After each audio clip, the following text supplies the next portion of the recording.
Okay, share ko lang mga ka-devs yung aking last flight ng 2024, December 29. So dito ay tinry kong magpalipad ng walang stabilizer, or sabihin natin naka-off yung stabilizer. So medyo mahirap magpalipad na lalo na malakas ang hangin na naka-off ang stabilizer. Yung trabaho ng stabilizer ay para maging level yung wings, yung pakpak maging level siya horizontally, no? So kahit malakas ang hangin, automatic na i-level niya yung kanyang pakpak. So para makapagpalipad ka na maayos.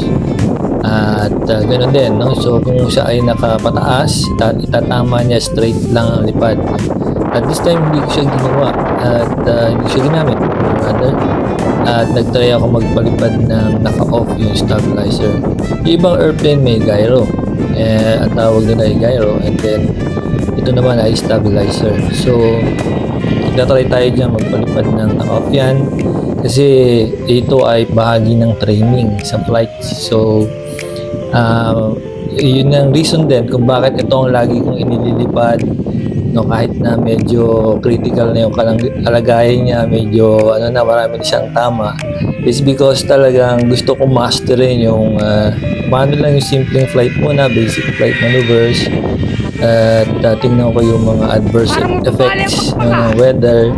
So marami tayong makuhang data dyan na pwede natin gamitin for the next flight. So ayaw naman kasi natin na masira yung mga airplane natin. Siyempre pag hindi tayo marunong, kahit marami tayong airplane at hindi talaga tayo sanay o hindi tayo aware sa possible errors, pwede masira talaga yung mga airplane. Sayang, no? Hindi siya dahil sa mahal, kundi sayang, no? Sayang yung model.